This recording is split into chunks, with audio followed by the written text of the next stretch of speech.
City of Coolidge City Council, October 10th, 2016 meeting, regular meeting to order, and ask that Chaplain Brian Sanders with Coolidge PD give the invocation, and after that, please remain standing for the Pledge of Allegiance. Let's bow in prayer together. Dear gracious Heavenly Father, we come to you this evening humbly, asking you for wisdom. You are the source of all wisdom, and we acknowledge that this evening. We pray, Lord, that every decision that would be made would be glorifying to you, that we'd be able to advance our city this evening. We know your word says where there's no vision, the people perish. I pray that you'd give this council and our mayor a vision for our community. We're thankful for each one that serves on the council. We're thankful for our mayor. We lift them up to you tonight in prayer. We pray that you bless them in their lives. We pray this in Jesus' name. Amen. Amen. Thank you, Chaplain. I pledge allegiance to the flag of the United States of America and to the republic for which it stands, one nation, under God, indivisible, with liberty and justice for all.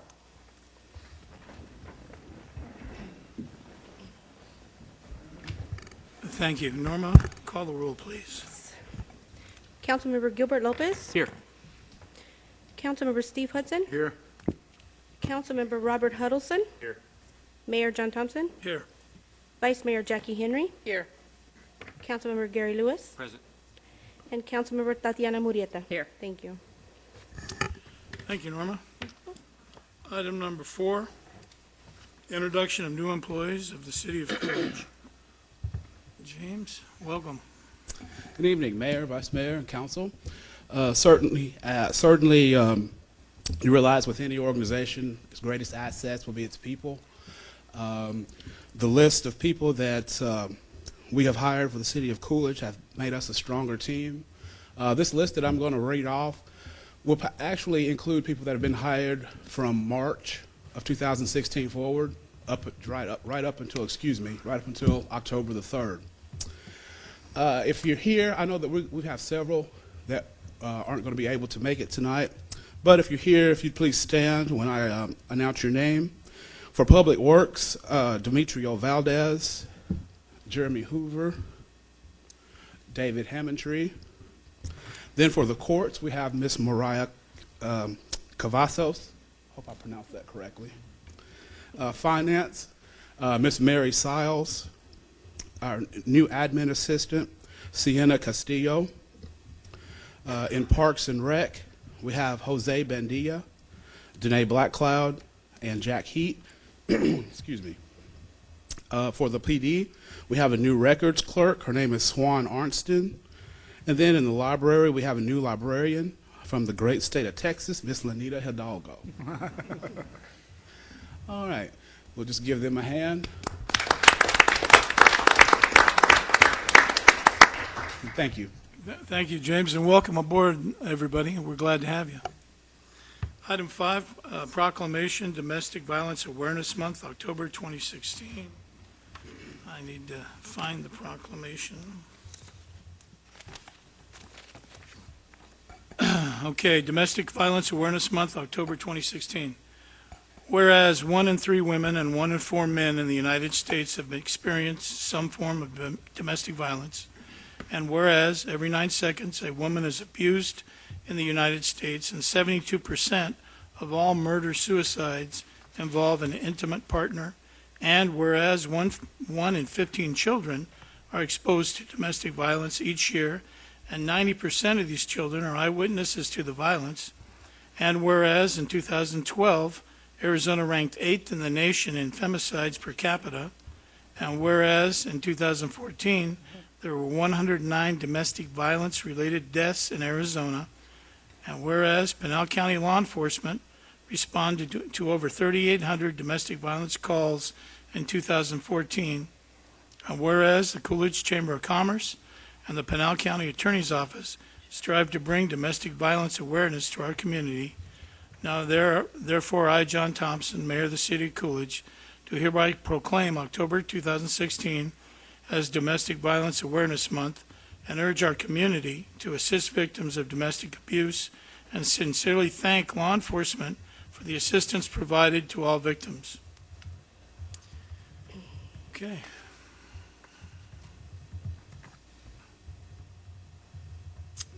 Item number 6. Presentation by Ms. Ashley Shawaski on the National League of Cities. I hope I didn't mess that up. Too bad, Ashley. Okay, thank you. NLC Service Line Warranty Program, discussion only.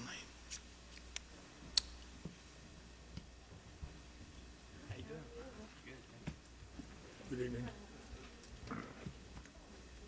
Thanks. And for those of you up here that recognize her, Ashley was at the League of Cities. Thanks. And this program may well indeed benefit the citizens in Coolidge because a lot of our plumbing is not very new. Well, first of all, I'd like to thank you all for having me here this evening. I had the opportunity to meet a few of you, I guess back in August, it doesn't seem that long ago, at the League of Arizona Cities and Towns Conference. So thanks again for having me here this evening. But my name is Ashley Shawarsky, and I represent the National League of Cities Service Line Program. Our Service Line Program is the only one that is endorsed by the National League of Cities, but also here in Arizona by the League of Arizona Cities and Towns as well. The company, though, that I actually work for is called Utility Service Partners, and we administer the program. And we are a Better Business Bureau business with an A+ rating, as well as we did win the Torch Award for Marketplace Ethics from the Better Business Bureau. So that is something that we are very proud of and are always striving to maintain that high level of ethical standards while conducting business. But what our program really helps to do is address the public policy issue of our aging infrastructure. We know that communities all across the U.S. really have been doing their part to either upgrade or maintain their public infrastructure, but the homeowners portion of these lines were kind of being forgotten about. So that is actually why the National League of Cities went out and did research. They wanted to make a program like ours readily and easily available to cities and towns all across the United States. So they went out, did the research on your behalf, and we were the company that they did choose to provide this program. So what we do is we partner with cities all across the U.S. in order to make our completely voluntary program available to your residents. And we provide homeowners with optional protection on their external water lines, external sewer lines, as well as in-home plumbing. And we provide our services with a complete turnkey approach for a city where we handle all of the aspects of the program, the marketing, billing, claims management, and customer service. And there's absolutely no cost or administrative time for a city to participate in the program, and the city would actually receive an incremental revenue stream for their participation as well. What I find to be the biggest benefit of our program is that it really just helps to raise awareness. Pretty much every community that I speak with, I'll hear the same type of thing, that if a resident does have some sort of issue with one of their external lines, typically their first call is to someone at the city. And then you all go out only to find that the issue is on the resident's portion of the line. And then that homeowner is left to find a reputable contractor and foot this large bill that they either thought may have been covered by their homeowner's insurance or by the city. Which all of us here know, obviously neither of that is the case. So I kind of think of our program as a free public awareness campaign, because the beginning of the letter that we send out to your residents really just educates them that this is something that is their responsibility, and then lets them know that the city has partnered with us in order to introduce this voluntary program. So at least in the future, the city can let the residents know that you tried to take a proactive approach at educating them of this responsibility, all while providing them an optional solution. Also, it really can give your residents peace of mind, because they know for just a few dollars a month they can transfer the risk of these lines onto us, a reputable company that is not only endorsed by the National League of Cities, but also by the League of Arizona Cities and Towns. And if they were to have an issue, they just give us a call 24 hours a day, 7 days a week, 365 days a year, and we would actually dispatch a local licensed plumber or contractor to do the repair. So that is another large benefit of our program. We only use local area contractors for all of our work. We do that for many reasons, but mainly we want to keep as much money here within your local economy as possible, as well as your local contractors should be familiar with the city's local codes and we'll make sure to do the work up to your standards, which includes getting all of the proper permits for that work as well. And we really let a city be as much or as little involved in that contractor selection as they would like. Some of our current partners like to give us a list of contractors that they're familiar with, that they're already working with. Other ones want to stay out of it as much as possible.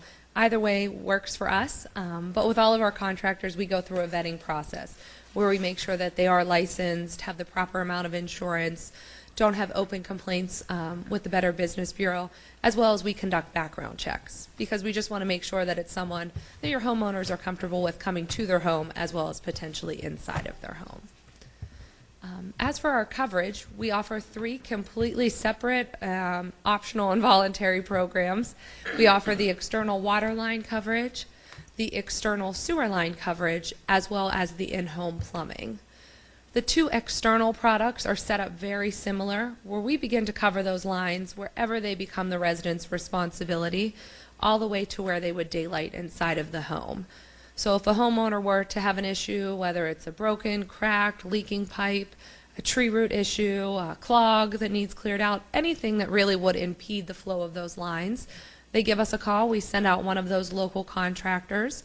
And what the homeowner actually receives for their coverage is up to $4,000 towards each and every repair incident. So this is one of the many things that greatly separate us from other companies out there, is that ours is always on a per incident basis. So we do not have an annual or lifetime limit, as well as we do not limit the number of incidents or claims that someone can have in a calendar year. So again, that resident always receives up to $4,000 towards each repair incident, but if the repair was also needed in the public street, the homeowner receives up to an additional $4,000 for public street repair per incident, and up to an additional $500 for public sidewalk repair per incident. And we also do not have any type of service fee or deductible. We did not want, say, a $50 or $100 service fee to deter someone from actually giving us a call and getting their issue taken care of. As for our third product, it kind of picks up where the other 2 leave off. It's the in-home plumbing, and this was actually developed by request of our current municipal partners. It kind of was the missing piece of the puzzle. And this covers any water, sewer, or drain lines that are actually in the home after the point of entry that either would be broken or leaking. It also would include any lines that could be embedded under a slab or a basement floor, and the repair of clogged toilets. And this is very similar, where there is no service fee or deductible, no annual or lifetime limit, no limit on number of claims someone can have in a calendar year, and that's up to $3,000 for each and every repair incident. And we really do notice that once a resident chooses to enroll in our program, they typically are a little bit more proactive about getting their issue taken care of, because they know the cost of that repair is not coming out of their pocket for that. Another benefit of our program, though, is the revenue stream for the city. What the city actually receives in return for their partnership with us is 50 cents per month per paid warranty contract. So essentially, if a resident chose to enroll in all 3 programs, the water, the sewer, and the in-home plumbing, then the city could receive up to $1.50 per month per household, and that is paid to you in the form of a royalty every January. A lot of our city partners choose to do a lot of different things with this. Obviously, you could do anything that you would like, but most common, our partners have set up funds to help low-income residents that may be having trouble paying a utility bill from month to month. Or also, I know some have used it when a resident has a water leak and may have a real large water loss. It can kind of go to help offset that aspects of the budget as well, or back into the general fund, however you choose to use that. I know the big thing every city always wants to know is how we market our program. We only ever market by direct mail, so you never have to worry about us calling door to door or anything like that. We typically have 3 mail campaigns per year. And the reason why we have 3 per year is because we do offer 3 products. Each mail campaign is geared towards 1 product at a time. And the reason why we do that is just to limit any type of confusion. We really want your residents to be well aware that these are separate. They do not have to choose any of them or any combination of them. So each letter is geared towards 1 product at a time. But that does not deter anyone from giving us a call or going to our website and choosing whichever they would like at any time. Also, we are the only company out there that would never market to your residents without your approval prior. So before each and every campaign, we send over our letter to you for your review and approval. If we did not receive that approval, we would never mail to your residents for that campaign. We really want to make sure that you are well aware of exactly what is going to your homeowners, as well as have input on that message that goes to your residents. Our standard marketing letter, the beginning is educational, and then it goes on to let your residents know that the city has partnered with us in order to introduce this voluntary program. But it clearly states we're a separate company providing this service and that it is completely voluntary for your homeowners. And if someone wants to enroll, all they have to do is return that bottom of the form directly to us, call into our 800 number, or go to our website. So we handle all of the aspects of that for you. And then really once we partner with the city, we try to be as transparent as possible, where all of our city partners have access to an online partner portal. And we give any of you here access to a lot of good real-time information, where you can log on there at any time and see the number of residents enrolled, the number of residents enrolled in each product, as well as the number of claims filed. What I find most important, though, it gives you access to our customer satisfaction surveys. So every resident that files a claim receives a survey, and everyone that is returned, good, bad, or indifferent, is uploaded onto that portal. It really allows you as well as us to keep track of not only our internal customer service, but also that local contractor going out there to do the work. Since they're the face of our company, we just really want to make sure they're doing the work up to our standards as well as yours. And if there's any type of issue, we can work together to rectify that as quickly as possible. And to date, we are partnered with over 400 municipalities all across the United States. We have 15 here in Arizona. And just with our Arizona partners, we have paid out over $2.5 million in claims that have saved your residents here in this state, that over $2.5 million. And I know I've rambled on to all of you for the last 10 minutes or so, so I'm sure you may have some specific questions regarding the program. Thank you for your presentation. Thank you. I represent the city at the National League, so it's a great program. But do you also cover rentals? So we would cover rental properties, but the owner of that property has to purchase the program. Correct. But you could cover multiple. So if a person owns 5 rentals and that person applies for each unit, correct, then that would be covered under the warranty. Correct, because the warranty is based on property address and owner, so they can purchase as many properties as they own. All right, cool. Thank you. You're welcome. Yeah, how's the cost determined?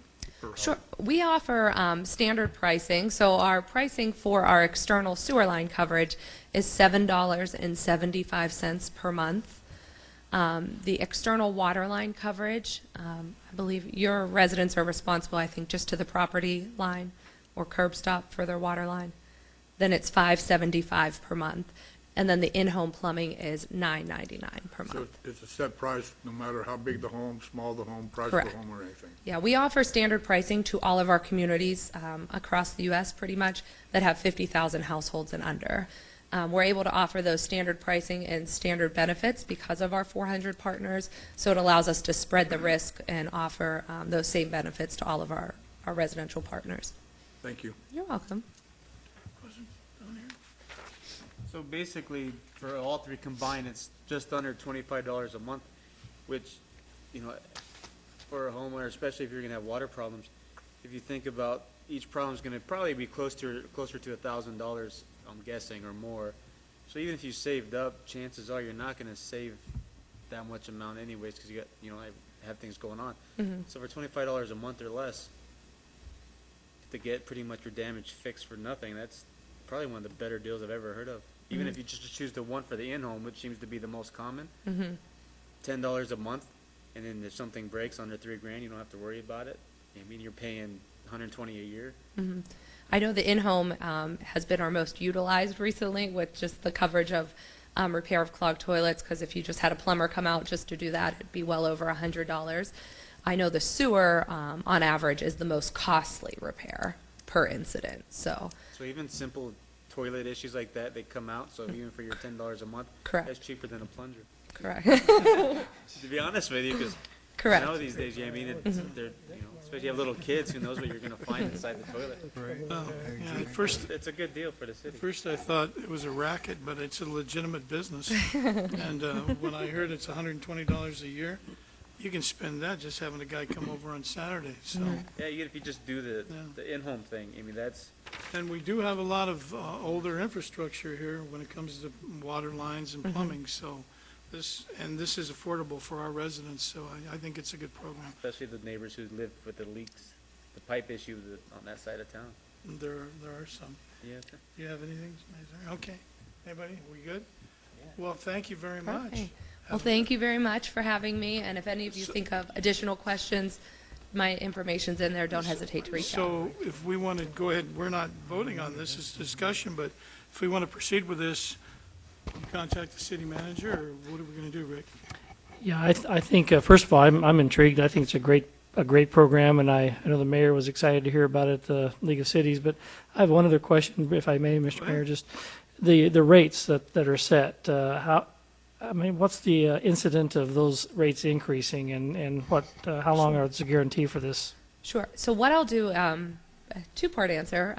Mayor Thompson, what we would do is I'll send over Rick a copy of our marketing agreement. It has what every city, or at least city attorney, wants to see, is that the agreement indemnifies or holds the city harmless in the program. But it also lays out the pricing, the royalty, and the scope of coverage for the city. But the pricing is guaranteed for 1 year. One thing I can tell you, though, is in all of our years of doing business, we've only, which is about 15, we've only raised prices for one of our municipal partners once. We've changed pricing, but the new cities that have signed up have got the newer pricing. All of our current partners were grandfathered in. The only city we've ever changed it for, and it was an increase, was the city of Atlanta, Georgia, because that was our first really large city that we partnered with, and the prices that they gave them were not sustainable. So, but other than that, I've been here for 2 years, and they have not changed prices for even in the last 2 years, but also not for any current partners. You know, I noticed you have Globe on here, and Globe is similar in age and population to us.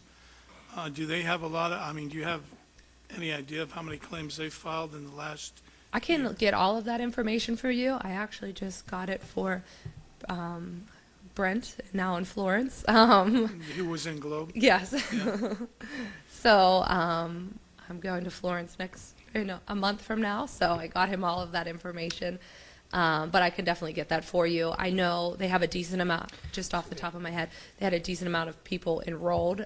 They've only had one campaign, I believe. So it was only for the sewer line product. They haven't campaigned the water line product yet. So, but yeah, I can get all of that for you. Okay, thank you. Did you have something? Yeah, just to clarify, the only citizens who could enroll in the service are cities who have an agreement with you, right? Correct. We only market to residents if we have the city's approval prior. We would never mail to your residents, and our program is not available unless we have the partnership. Okay, so if a citizen just from another city contacted you and said, hey, I want to do this, unless that city's on board, you say no? Correct, yes. Because it allows us to offer that more generous coverage with the no service fees or deductibles and no limits, annual or lifetime limits, for that really low monthly premium. Mr. Fitzgibbons, if we decide to do this, do we have to put it on the agenda and vote for it? Because this is discussion only right now. Yes, Mr. Mayor, I would assume is there an agreement that? Correct, Yeah, yes. there'd be an agreement that would come to the city, and you'd have to approve that agreement. Go. Mr. Mayor, I just want to make a point that this is one of the services that the National League of Cities has provided the cities for their membership, and also the Arizona League of Cities by recognizing that. It's something they provide, and they work on different programs for cities to put more value on your membership for the National League of Cities. So what do I get back? Well, programs like this is what we get back for our membership. This is residential only, right? Do you cover city buildings? We do not. Yeah. Unfortunately. Councilmember Lewis asked me that, and I'm wondering that It'd be a myself. great deal for cities, Yeah. too. I mean, the cost savings would be enormous. We don't want to put Vern out of work, but we sure we'd like him to gain some weight, too. So. Mr. Mayor, one last question for me. Even though we don't own the water system in the city, that's a privately owned water company, the water system is still covered? Correct. The water Yeah, you do lines. not need to own or operate any of your own utilities because we're actually providing a service that is on the homeowner's responsibility. So it doesn't matter who actually owns the main lines. So.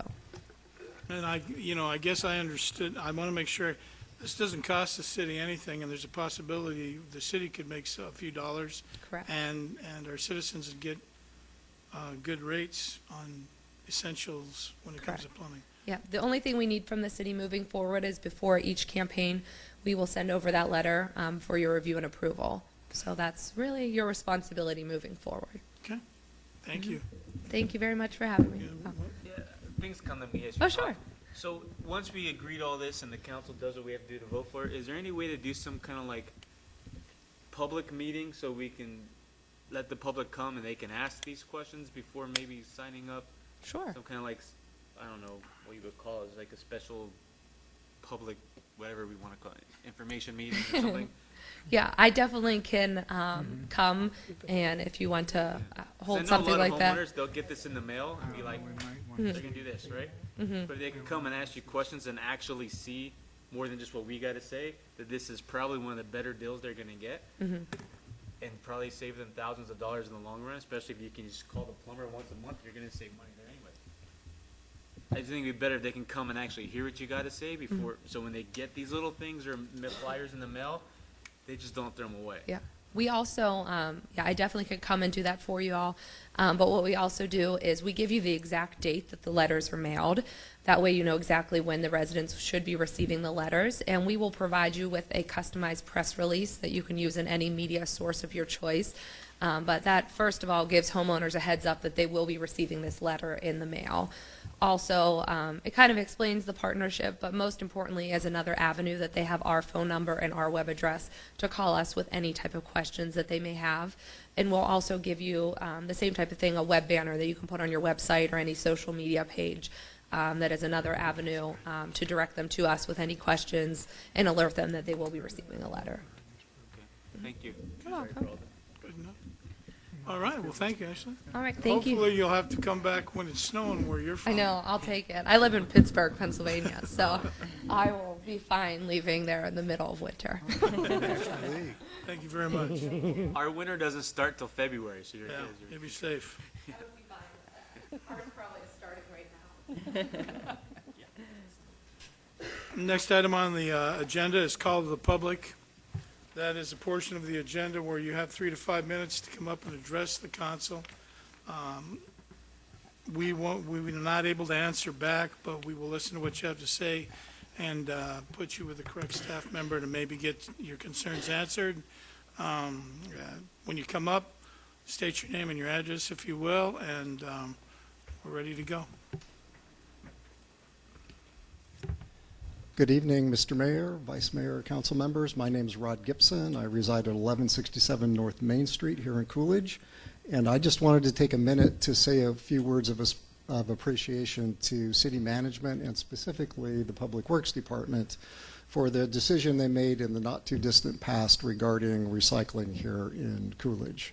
I understand that the choice was we can just let it go by the wayside like a lot of other communities did, or we can move it inside and take some time and energy out of our days to manage and monitor that program. And I just appreciate that they decided to do the latter and that we still have that option here in Coolidge. I think that says something about the city. So, thank you.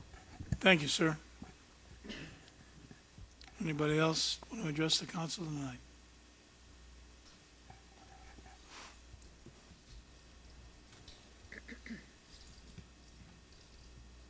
Good evening. My name is Jim Smith, 440 Taylor Street, Coolidge, Arizona. Thank you, Mr. Mayor, Vice Mayor, and Council for allowing the public the opportunity to speak. With regard to the last presentation, the only thing I would also ask is if the city does go down this road and tacitly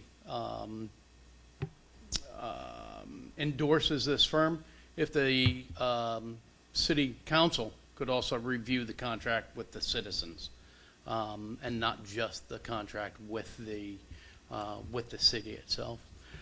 I'm probably a week late, although I've heard a lot of things about infrastructure and roads.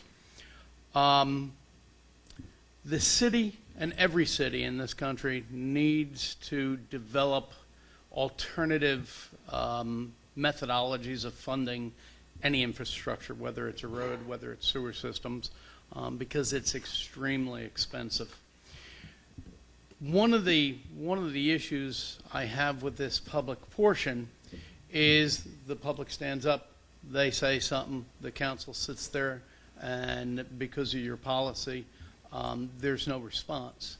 So for a citizen to really have a back and forth dialogue with the city council, we either have to be at that very specific council meeting, or I know the mayor has office hours, and I'm sure all the other council persons, as well as the city manager, are available, but it's a one-on-one dialogue instead of the free flow of information between all the individuals on the council, the city manager, possibly the general counsel, and the citizen.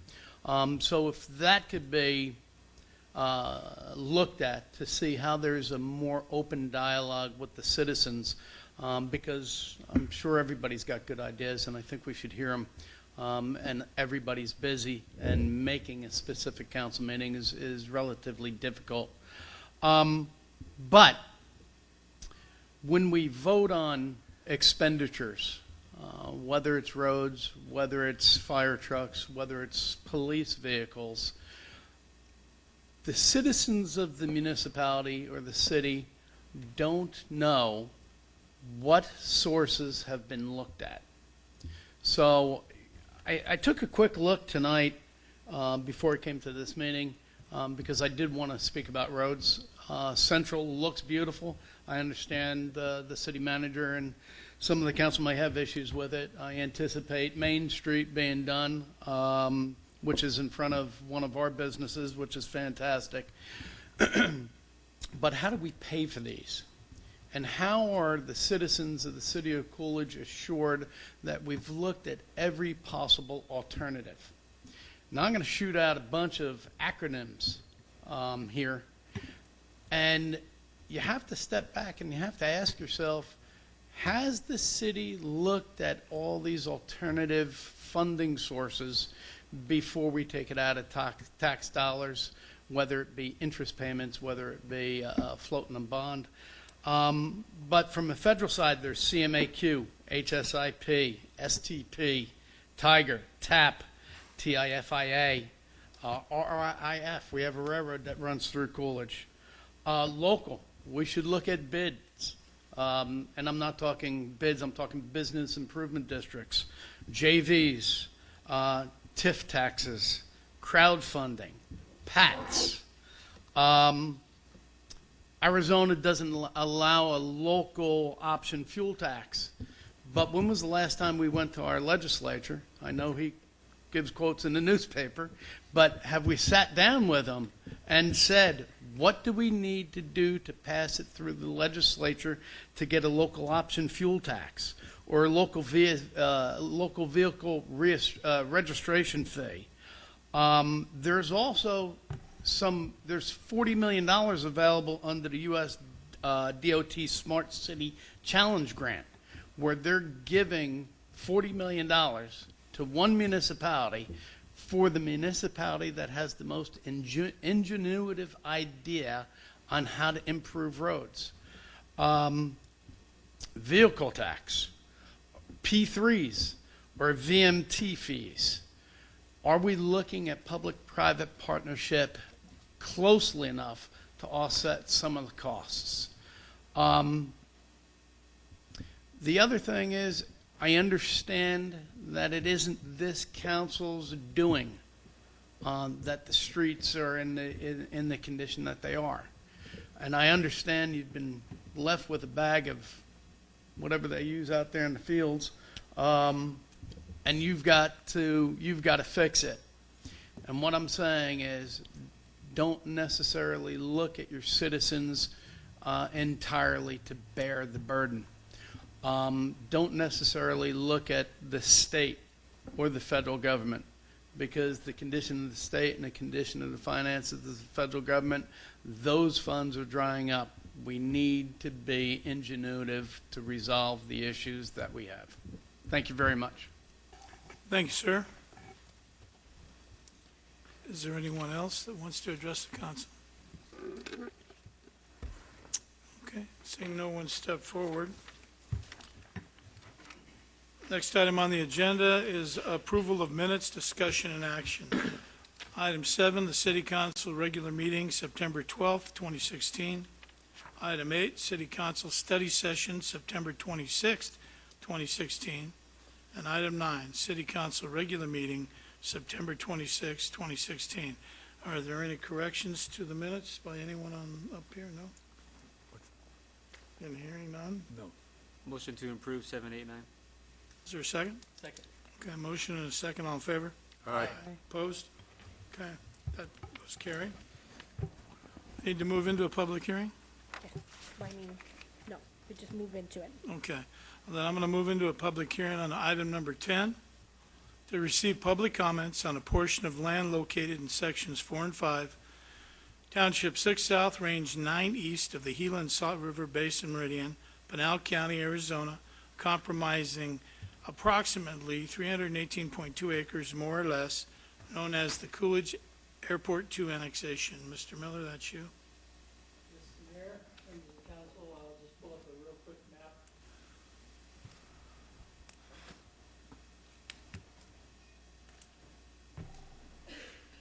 For the benefit of the audience and those that are watching this evening, this follows the recent effort by the City Council to annex the northern portion of the airport. As we did that airport annexation, we told the council that we couldn't draw the airport annexation boundary to include this piece because it would violate the length versus the width. And we told the council at that time that we would follow through with a subsequent annexation, which we're here for the public hearing on tonight, which annexes the remainder of the airport property that's depicted on the map before you in that dark shaded area. The gray shade is the existing city limits, so you can see how this particular annexation attaches to the southern boundary of the airport that we've already annexed. It is a public hearing. We're required under the statute to hold a public hearing within the last 10 days of a 30-day waiting period from the date that we recorded the blank petition. That's why we're here this evening. This is a one-owner annexation. The city of Coolidge owns the airport property. And so I think this is something the mayor and council have been trying to do for some time. One of the benefits, obviously, and we'll talk about those later as we go into the ordinance when we pass the 30 days. But a recent example of a benefit is on the agenda later this evening. We have a contract for Banachie Construction to do the taxiway B through B4 project. And the city will receive construction sales tax off of that project to the tune of about $33,000. Were it not annexed into the city, we wouldn't realize the construction sales tax from that. So that just kind of shows you the benefits of annexation, puts it into the city. We have better control. We receive some revenue off the construction and other things. But tonight's purpose is to hold a public hearing and answer any questions that the public may have resulting from this annexation moving forward.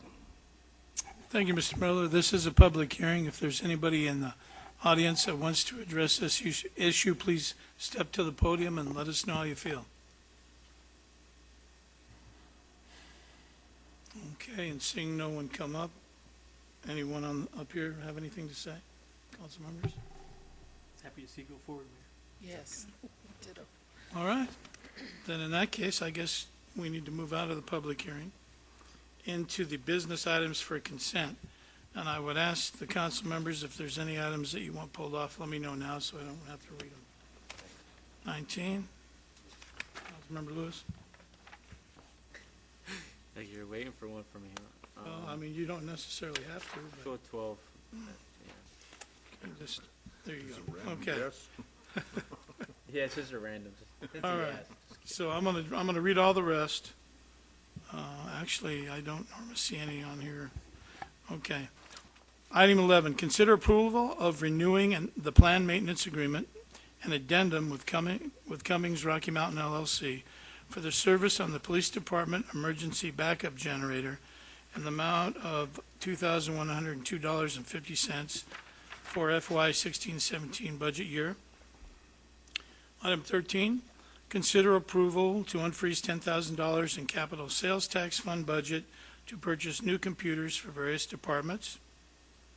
Item 14, consider approval of entering into a purchase agreement with Ann Beth Bartlett Revocable Living Trust and Bruce E. Bartlett Separate Property Trust for the partial acquisition on parcel 401-21-013 George for the right-of-way of purposes in an amount of $6,100 and authorize the mayor to sign the purchase agreement and subsequent deed.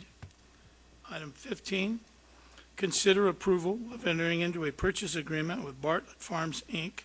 for the partial acquisition of parcel 401-28-0010 for the road right-of-way purposes in an amount of $1,302 and authorize the mayor to sign the purchase agreement and subsequent deal.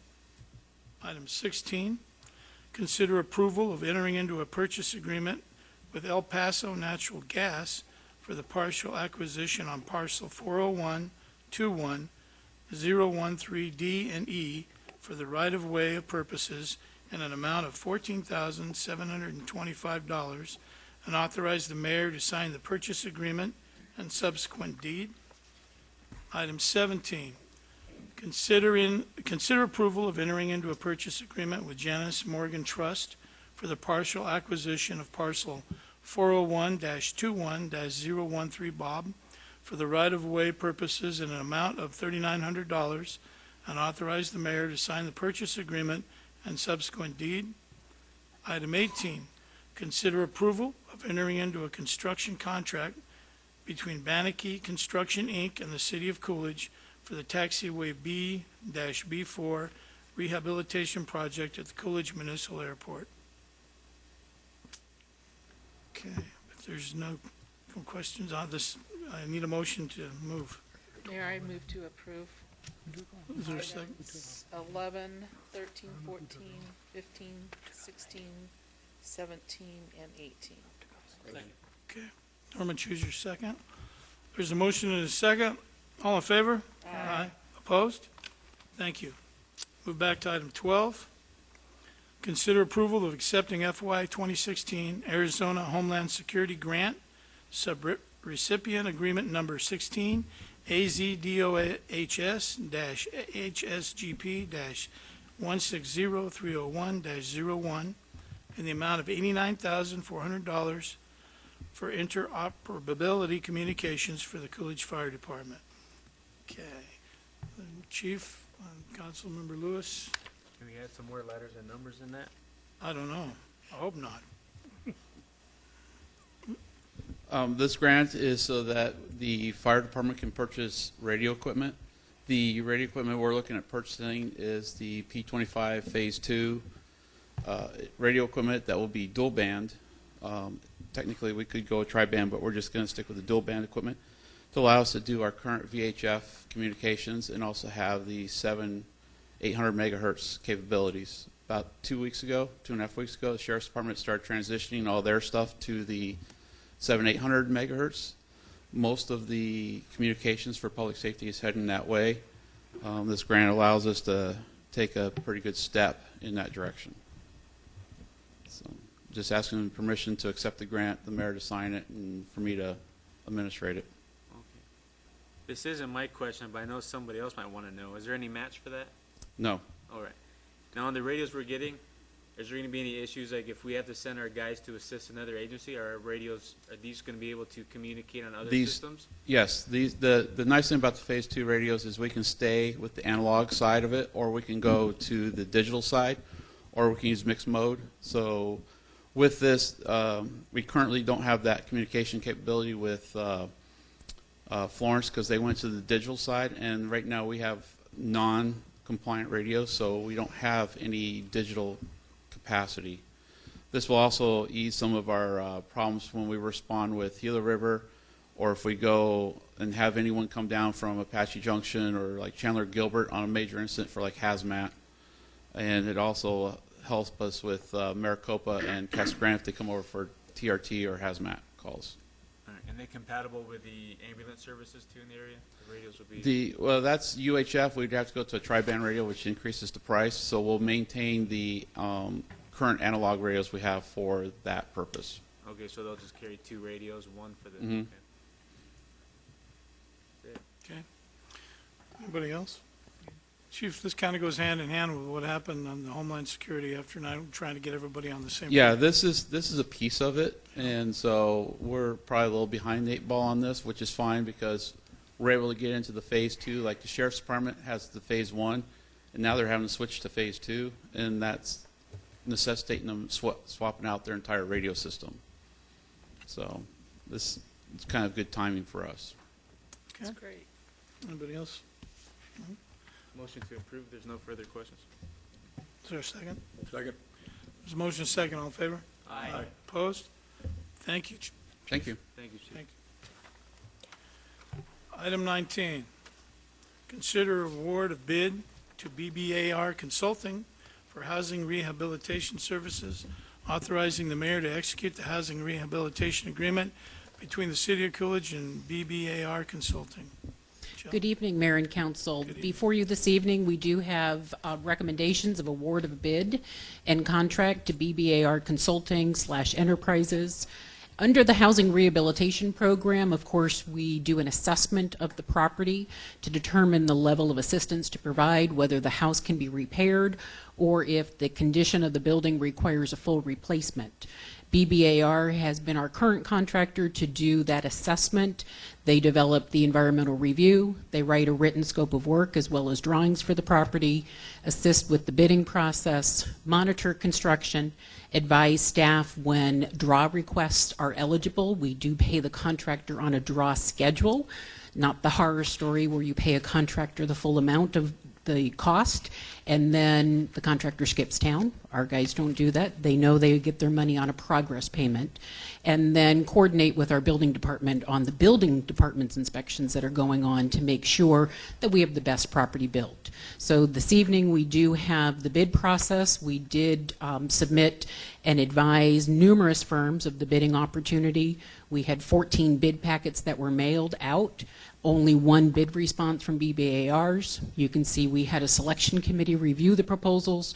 The average score was a 92.5 on that response on the scoring, and we did verify with the Arizona Department of Housing that we made all efforts, since this will be federal funds that pay this fee, we made all efforts to secure entities that could do this work. So I'd be happy to answer any questions, but staff is recommending the award of the bid and contract to BBAR. Thank you, Jill. Are there any questions? Yes. Okay. Go ahead, Rob. Are you familiar with the assessment of fair housing form that you have to fill out, I guess, to get federal funds from HUD? Fair housing is a very critical piece. Mayor, Councilmember Huddleston, every year we have to undertake certain activities, but because we are the recipient of federal funds, if someone has a fair housing complaint, they can come to my office. We will assist them in identifying where they should talk further and give them guidance about fair housing opportunities. What is the standard that we go by to determine fair housing? It is really not a standard that we go by. HUD has published regulations, and of course I don't have those at the top of my head, but there are efforts where you cannot discriminate on the basis of age, sex, religion. There are some other protected classes that aren't coming, disability. If somebody has a complaint of that nature, it is not the responsibility of the City of Coolidge to investigate that complaint, but to coordinate who they would file the complaint with. So it really depends upon the situation. Is it a public housing unit? Is it a rental situation in the community? Was it a realtor that maybe is not showing someone properties? So we have to make that referral to the appropriate agencies depending upon what the situation is. Okay. So basically the standard comes from the feds. That is correct. It just comes down from the feds, which is all wrapped up in what I'm reading from AmericanPolicy.org and issues with HUD is their social engineering programs that go on, And this, the idea that we have to make an agreement to make no actions that are, quote, materially inconsistent with its obligation to affirmatively further fair housing. And so what we end up having is the housing that rich folks have, so the wealthy, is not fair when you have other poor class housing around. And so it comes down from the feds, we need to equalize. And this is just more social engineering.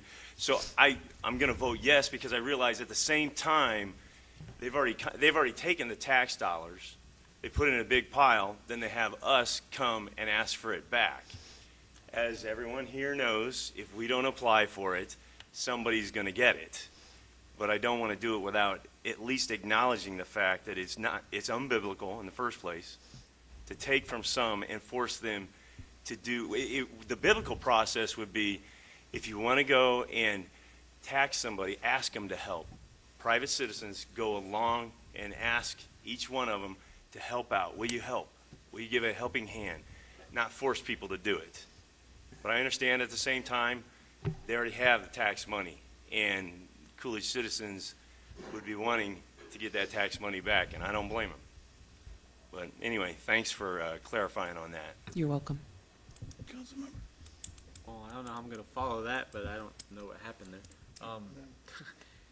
These services that they're going to offer, or that we're hiring them for, is there a reason why, knowing that we have so many few projects under this, I'm sure this is in coordination with the CDBG? Right, grants? I always get it wrong, so I'm thinking of the bar in New York when I say it. So we only have so few projects under that grant. Why can we not do these services in-house? Or is this something where we are required without any question to take externally? I just think with so little projects, we could probably afford to do this in-house instead of spending more money to have someone else do it. Mayor, Councilmember Lewis, in the past when we actually had more resources available, we were able to have staff dedicated to do this. What has happened over the years with the funding opportunities becoming more limited for CDBG, home, and state housing funds, that we've consistently not been able to keep staff trained to be able to do this work, and it's become more cost effective to contract out because it is such a low volume. We did not hear, I had lots of questions from other proposers. We did not hear any information of why they did not bid, but I suspect that it is the issue you're pointing out, that it is such a small number of units that's being accomplished that it really wasn't worth the effort to drive out of the valley or come up from Tucson or Pima County. So in the past we did have staff that did this, and 3 to 5 units a year is not a lot of units, but you do need some skill sets to be able to write the scope of works and do the drawings. Okay. Now the staff or the department that would handle this normally, is there a high turnover in that? Is that why we don't have the people trained, or is it just that we're not training someone to do this? It takes a lot of construction management knowledge and construction experience. So in the past, it was somebody in the grants department that was assigned this duty. When it became evident that reductions in funds at the federal level as well at the state level did not sustain us doing 9 to 12 units a year, then that person made their own decision to move on, and we did not refill. We went through a contract position. So this also gets to the point, if we're not successful in bringing resources in from the state of Arizona, we don't have to worry about figuring out what do you do with that staff's time. If the staff is not here full-time, then they don't have to be paid, and they only contract for those units that we actually have funding to complete. So currently we don't have anybody on staff who, if they receive this additional training, would be able to manage this? Because you would think having to pay these guys yearly to do this for just a few houses that we have, it'd be cost effective to train somebody who's in-house, who's maybe been here and doesn't plan on leaving or whatnot, than every year paying for this service. Because in the long run, if we do it ourselves, if the training's only a few $1,000s, we're going to save I don't know how much money in the end. So Mayor, Councilmember Lewis, I'm not aware of anyone internally that's trained. I would have to do research on what the training programs cost. The last estimate, there's none that have been available in the state for the last couple of years, so it would have to be sending somebody out of state for training. And then there is no guarantee that they'd stay with the city of Coolidge. Of course, we'd hope, but it is at council's pleasure. There's never a guarantee, but I would think before we come with something that's going to cost more money, we would evaluate the options we would have internally or to save money, kind of like what was mentioned in the call to public. Like, we're just going straight to this option that's going to cost us more money than staying in-house and providing a service for the citizens from our city at an effective rate versus spending more tax dollars on this service that we really don't have to spend. I mean, I think it's better for everyone if the city handled this. It's a city project. You know, keep it in one circle versus having multiple hands in it. I don't think we thought that through very well, in my opinion. So. Is that it? That's all I got. Yes, sir. Okay. Well, I think your guess on why we only got one bid is pretty accurate. When you look at the bidders list, they're all from Phoenix or Tucson. We've had the same conversation that Councilman Lewis just had. I think, though, when you read through this and regarding all the protected classes, it's mentioned in every contract about 2 or 3 times when you read through them. I think with this, too, we might be able to do something differently. This contract's only for a year. 3 years. That is, Well, it is 1 year it's with 1 3 year with optional 2 renewals. 2 renewals. 1 year with 3 renewals, right? It is the option for 3 renewals after that 1 year. So we don't have to renew, I guess my point is. Whether it be 3 or 4 renewals, if we choose Correct. not to, if we get somebody trained in-house in the meantime during this, we could utilize that option. That is correct. Okay. But in the meantime, if we don't have somebody to do this, the projects aren't done right, and per the guidelines, we have an issue. Correct, and we just received award of $385,000 in funding last week to be able to continue the owner-occupied rehabilitation program. So we need to hit the ground running with units to start work. And then that's more than the CDBG money that we've been getting. That is. That's quite a bit more, because we were down to the 237s or so. We're lower than that, Mayor, unfortunately. Yeah, that was. Yeah, CDBG regional account is about $150,000 that we're eligible for each year. It's not going to go up either. Yep, council approved a competitive application for the State Housing Fund, which is the federal home dollars. We were notified last week. We did receive award on a competitive basis. There was only $2,000 available. There were 2 times the amount of money applied for. So we won out on a very competitive application. Good. Well, I think we could look at maybe training somebody in-house, because if something happens to the people that we've got doing it in this year, then we're going to have to go out and get somebody to do it anyway.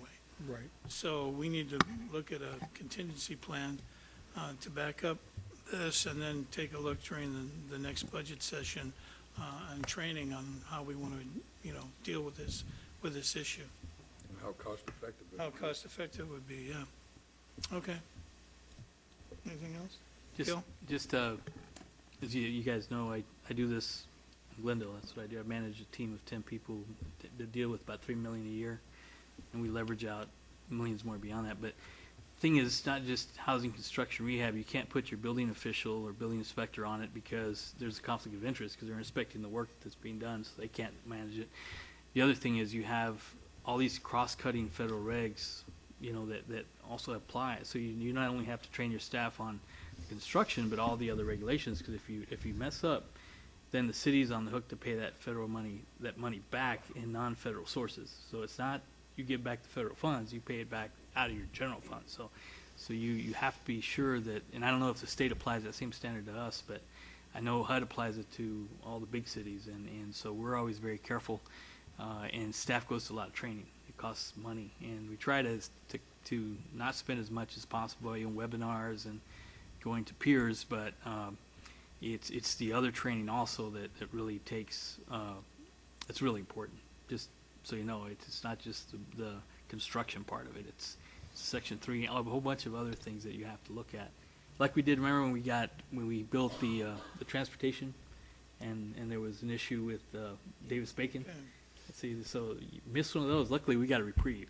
You know, the state likes us, and because we always do a good job, and staff does a good job, so they take that into account. So we just want to do that. But yeah, I certainly would be open to looking at potentially having somebody in-house. But just so you know, it's not just construction. There's a whole bunch of other things have to do. I just want to mention that as informational only. So. Mayor, Councilmember Lopez, that state holds us to the same standard. If there is an error in the process and it was something that the city should have been aware about, then repayment of federal funds comes out of the city's general fund. So it's very critical that everything be done I's dotted and T's crossed on the front end to protect the city and to protect that homeowner that we're assisting.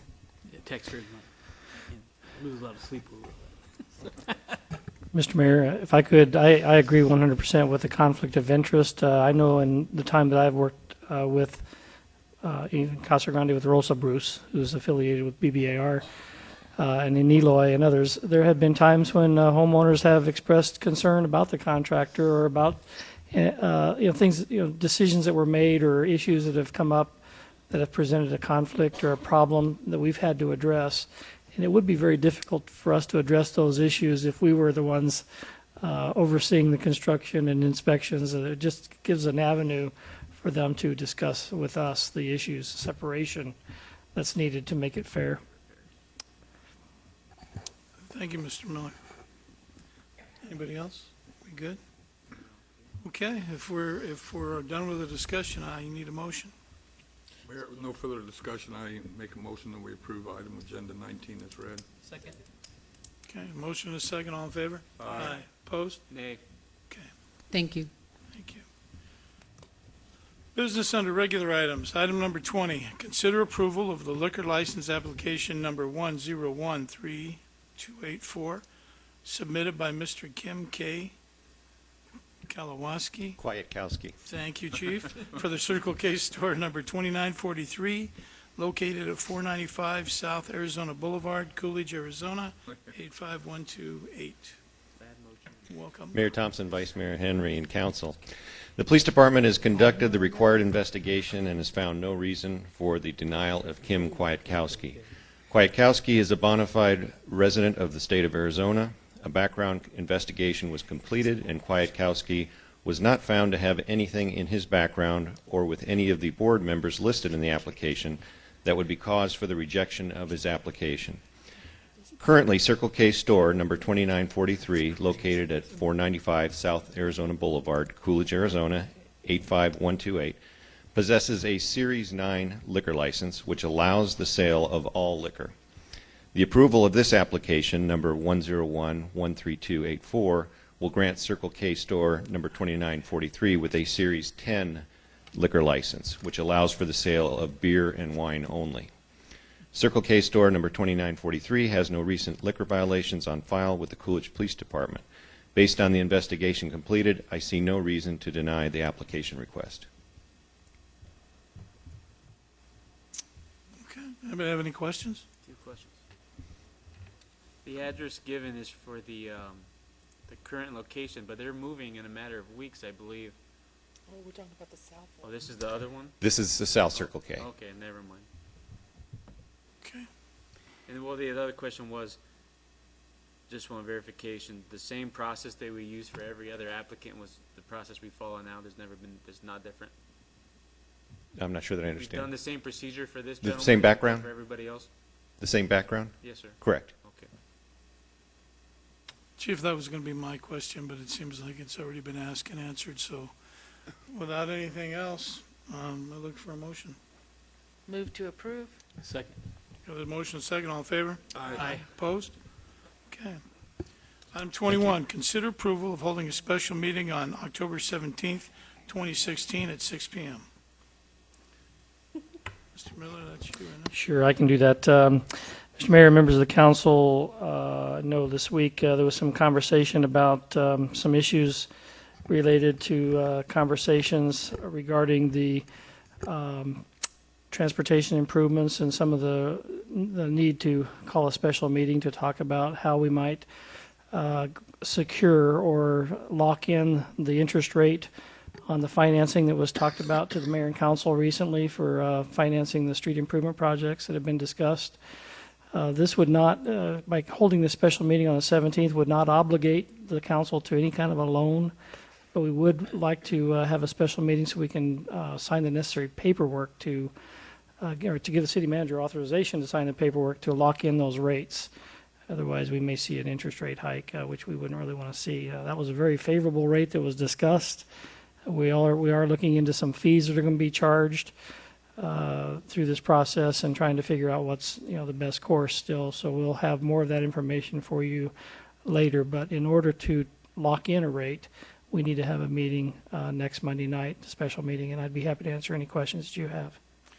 Chief, I'm sorry, Mr. Miller. And in locking it in, again, there's no cost and there's no nothing to the city, is there? Right. There's Mr. Mayor, members of the council. My understanding of what we're trying to do is give kind of a range of what the council's comfortable with so that they can begin that process of the negotiations and things like that. It would still all have to be approved by council. There's still no, my understanding, no prepayment obligations that council has incurred yet or anything like that. And I think that will hold true depending on what council does Monday night too. My understanding is until we see the actual negotiated piece and you have firm numbers, that's when council makes the decision whether to enter into the agreement. Okay. All right. No, and I agree. I was at the Coolidge Economic Development Committee meeting, and there was a banker, a local banker here, that could not believe that kind of rate. And she actually wanted to know who it was, and I told her, I said, all you got to do is go to watch the meeting and you'll know. But she said she could not believe that you get that kind of a rate with no prepaid penalty on that amount of money. So if it doesn't obligate us, to take the loan out, I'd go ahead and be in favor of that. Right, and tonight all we're asking for is to have a Right. special meeting Correct. to go through those things. That's correct. Okay. Does the meeting have to be Monday? Because I would like everyone to be here, and there's schedule conflicts for next Monday. Tuesday would be the best day for me, soonest day, or this week.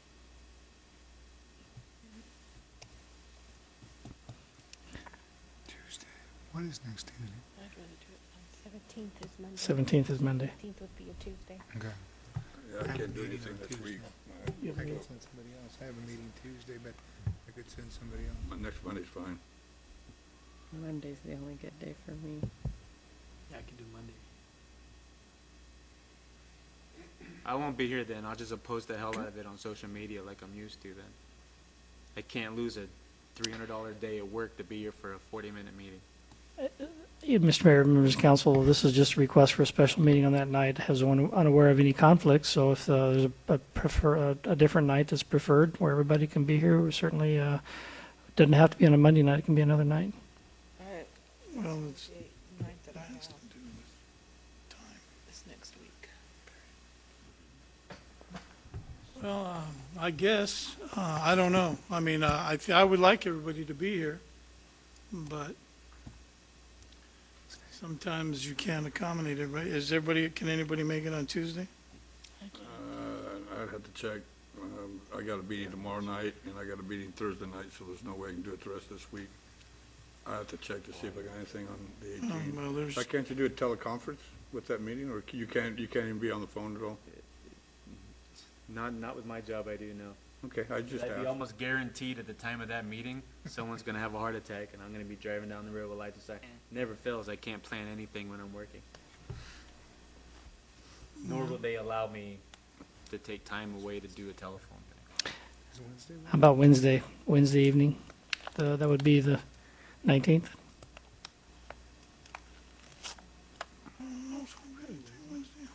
I'd probably do Wednesday. That's when I had school and I'm done. well, we could do it Wednesday.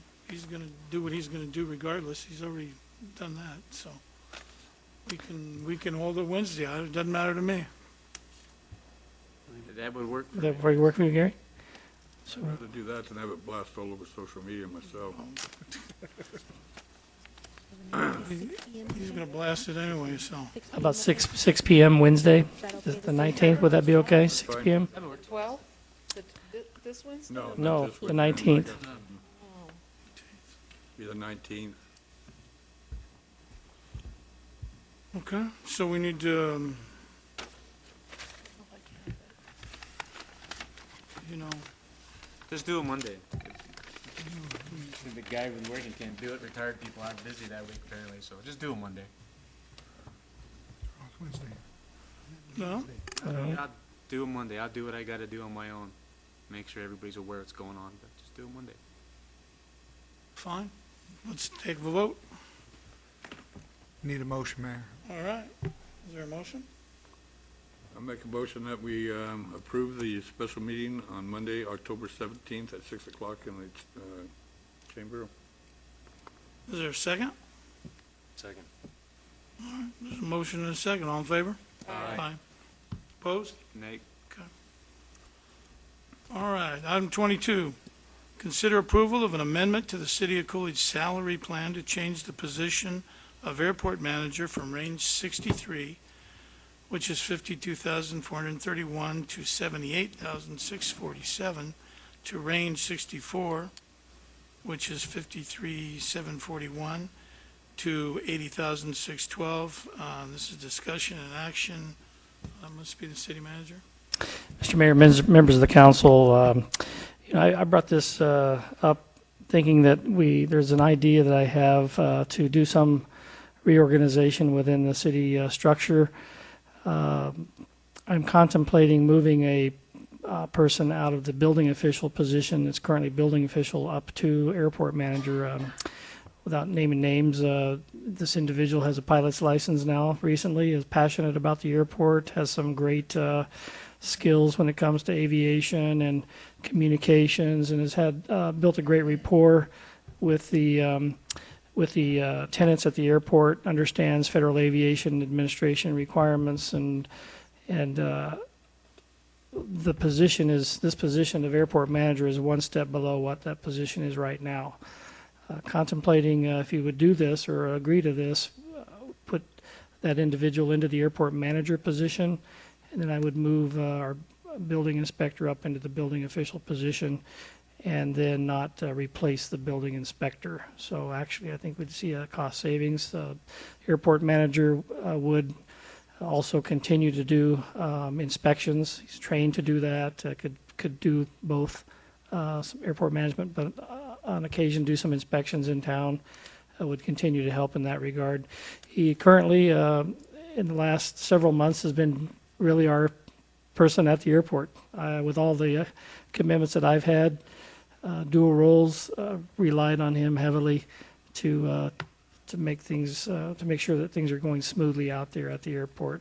And so it's one step increase. It does have a slight impact. Just moving that position up, but no fiscal impact. He'd be paid basically the same amount of money that he's making now as a building official.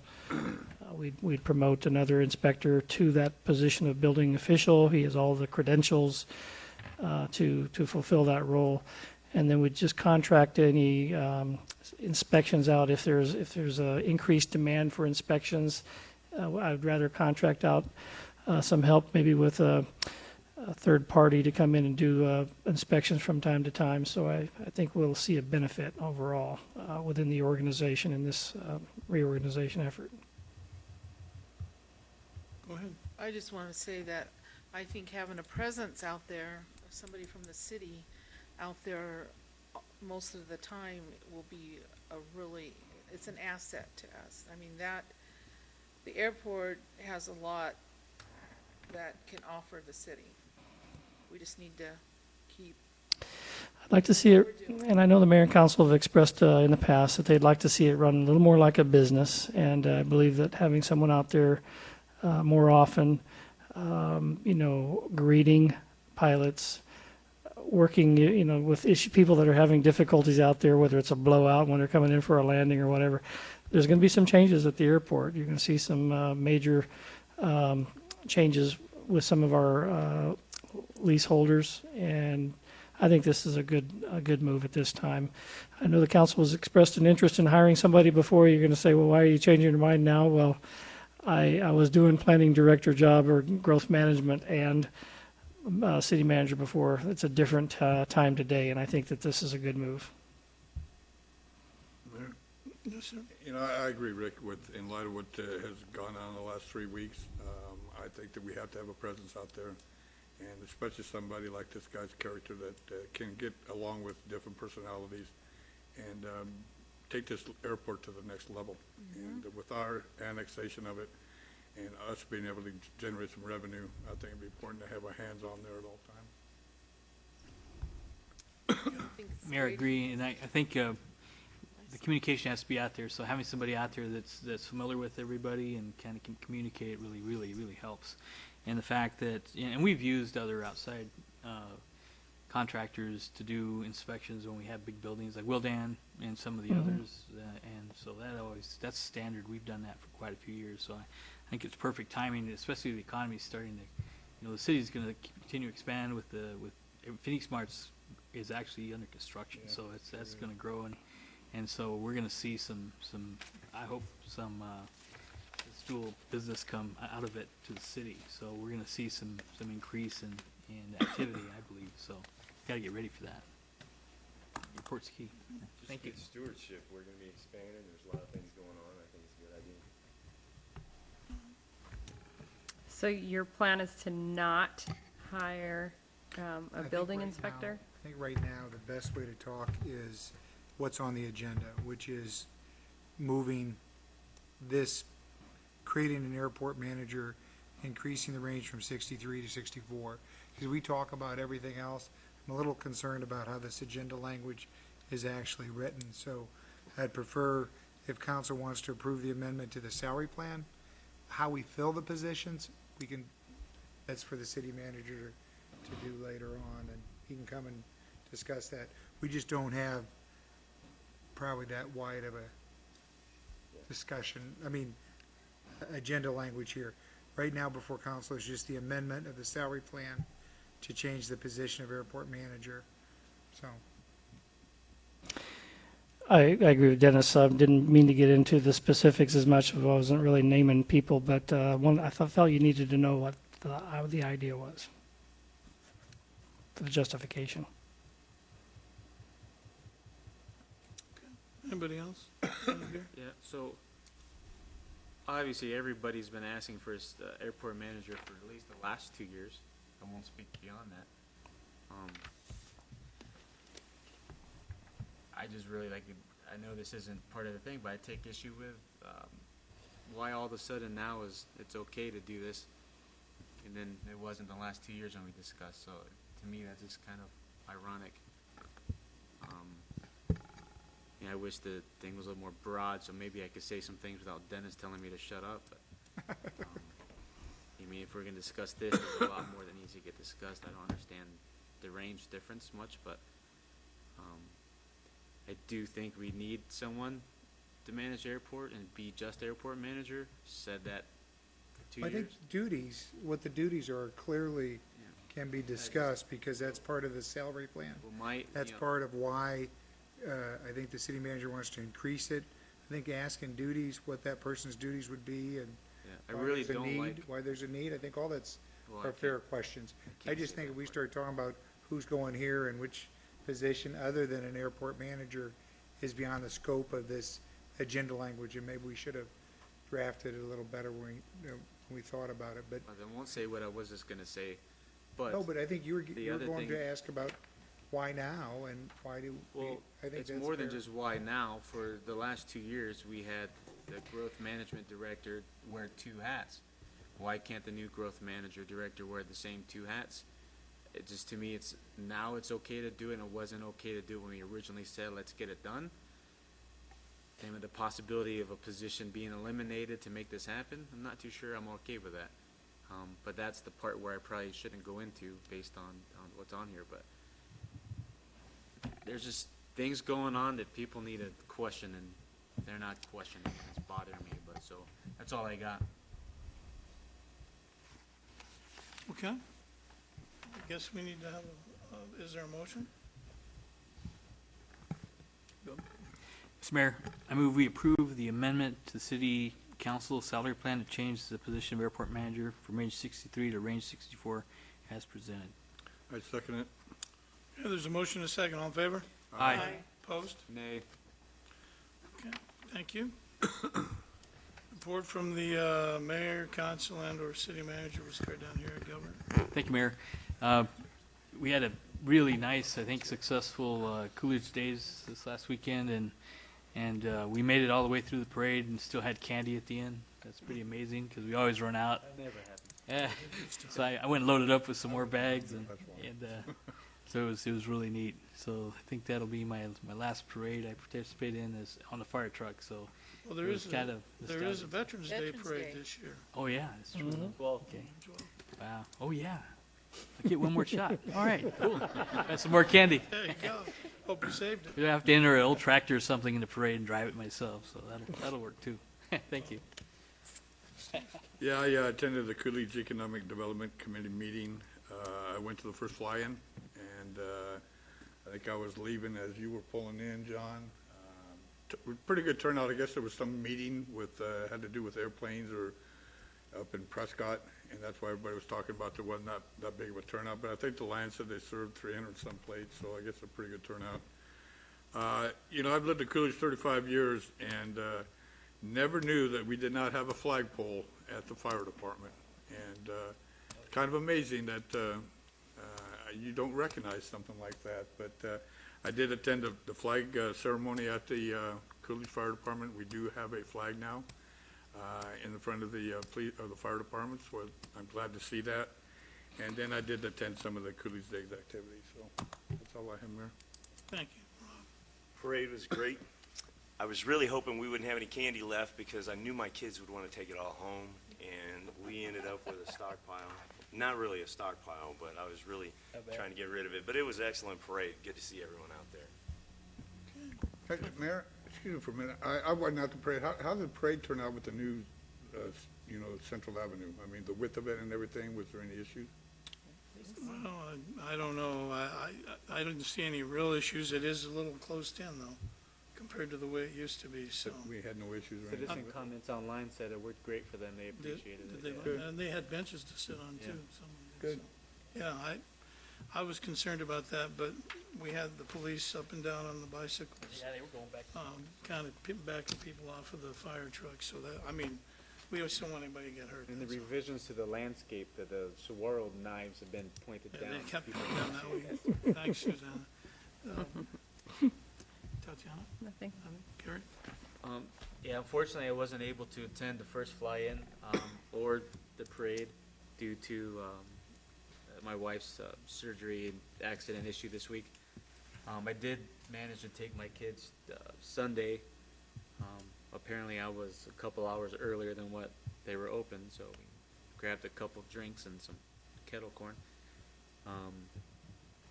Other than that, I haven't been too active the last 10 days or so. I've been dealing with personal issues with my wife and her injury. But besides that, I do want to make some comments that's not related to the council, so don't hush me up yet. And if I do overstep, tell me when I'm done, please. But I don't think I will be. So recently, Palm Springs is in a neighboring community, but it is a community not too far from us. And I know in our world today, there's police shootings one way or the other, probably more often than there needs to be. But it seems like when a police officer, regardless of the reason, has to use deadly force, there's a negative reaction from certain areas of certain communities, including violence in their own communities or riots. Well, Palm Springs PD lost two of their own quite recently. Officer Jose Vega and Officer Leslie Zarebny. Probably said her name wrong. The male officer, 35 years on the force, is about to retire in December. And this all happened responding to a domestic violence call, which is all law enforcement knows is probably next to a traffic stop one of the most dangerous calls we respond to on a daily basis.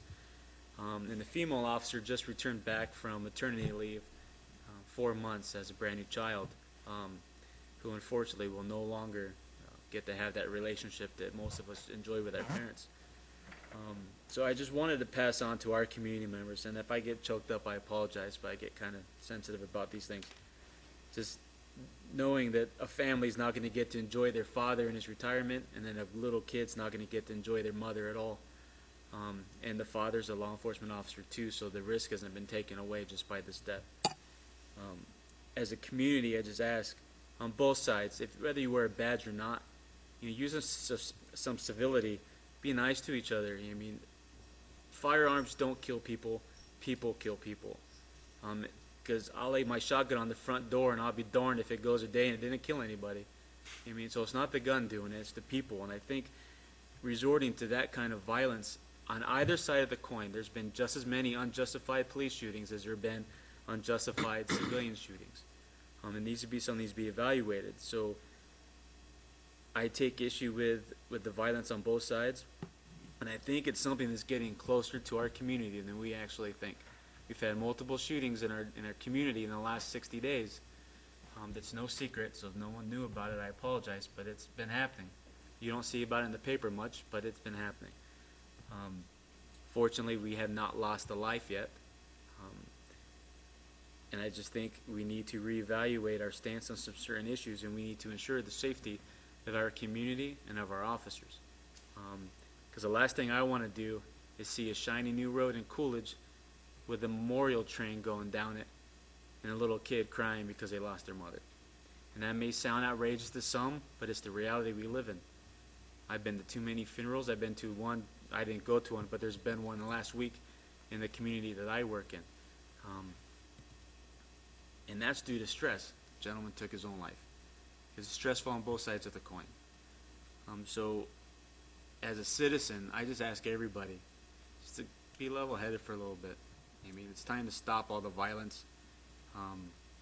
And I would like everyone, those who decide to pray, please throw Palm Springs Police Department in their prayers, and for the family of the male officer who's going to miss his retirement with him, and then the little child who's going to miss growing up with a mom. So that's all I have. And I apologize if that was overstepping, but I was going to say it one way or the other. Okay, Vice Mayor. I attended the flag ceremony on Saturday, and I'd like to thank the Fire Association. I think they're the one that actually put it all together, correct, Chief? And I attended the Coolidge Days, and we ate at the park several times. So that's it. Thank you, Vice Mayor. Mr. Mayor, members of the council, I didn't make it to the flag ceremony. I was actually in an emergency with a honeydew project, but I did make it to the carnival and spent some good time with grandchildren, and beautiful, beautiful day. Also attended a Pinal County Town Hall last Wednesday, and the topic for the town hall this year was linking transportation with economic development, and it was an excellent, probably one of the best town halls I have actually been to. Full day of some really very good speakers. Some of them economic development site selectors who talked about the importance of city infrastructure as companies decide whether or not they're going to locate in a community. And one of the key points of a site selector as they're evaluating a city is its ability to keep up with its infrastructure. And they made that point very clear, that transportation was one of the highest points that a site selector looks at. If you want economic development, you have to have good infrastructure. Message that is sent out with failing infrastructure, depleted infrastructure to a site, a potential site prospect, they just discount you as a city, and they'll go look somewhere else. The competition is fierce, and without a city's showing an effort to keep up with its infrastructure, it really takes us out of the competition for those new jobs. They made that really clear, and there were several points. I did meet briefly with Victor Mendez at the end of the day. He's the assistant to the Secretary of the Department of Transportation. The federal government. He just lives a few blocks away from, I guess, the Capitol building, and I did talk to him briefly about our application. I know Mr. Smith earlier talked about several funding sources. We look at all of those grants. I know Susanna does a great job at looking at grant funds and other sources of funding, but as we talked about the fast lane application that we recently put in, We learned that there was a fierce competition for that funding, probably 5 times the amount of requests than there was funding. But as I talked about our project, the Arizona Inland Port, and its importance to this local community, the rural area and economic development, and I talked about how that particular project would reduce semi-truck traffic on Interstate 8 and Interstate 10 between California and Arizona. His ears perked up, and he said, it sounds like a great application. He said, keep it up. It takes sometimes 2 and 3 and 4 and as many as 5 applications and years of putting that project on the front, up in front of them before they'll finally fund some of these important projects. If you look at the city of Maricopa and their improvements that they're making with the overpass over the railroad track, they've been talking about that for years, and it's going to come to fruition. We will continue to investigate ways that are efficient to increase and improve our infrastructure here locally, so we can be competitive with in this market where people are looking at locating here. I don't have anything else, Mr. Mayor. Well, thank you. Let's see. Since the last time we met, I attended a CAG meeting, attended the fly-in, I attended the Coolidge Youth City Council meeting, the fire department ceremony on Calvin Coolidge Days. I want to thank our city staff for doing an excellent job. It went off without a hitch, and if they had a hitch, they hit it pretty well. And I want to congratulate the ex-mayor, William Flores, the Grand Marshal. I'm surprised that he had never been not the Grand Marshal of a parade before, but he was. So I want to thank everybody, and it's been an interesting meeting. I agree with Councilmember Lewis and his sentiments. I think this is a very good community. We're going to work to keep it that way. I think the police department's taking some first steps in a lot of ways, not the least of which is having the softball game with the citizens and doing other projects to try to get a better relationship between our officers. Citizens can look at our officers as people instead of just officers. But there's no doubt that it's a dangerous business. There's no doubt that there's turnover for any number of reasons in that profession. I worked on the periphery of it for 30 years. Date yourself. Yeah. So, I mean, yeah. So I do know that there are a lot of other factors that are involved with that, and it's always difficult to keep officers here when Mesa starts out at $70,000 a year for a patrol guy. So, I just don't know. We're going to work to do what we need to do. It isn't really about the money. It's about our relationship with our citizens, and the key to that is communication. So, and in saying that, I would look for a motion to adjourn. Motion to adjourn. Okay, all in favor? Aye. Opposed? Thank you, everybody.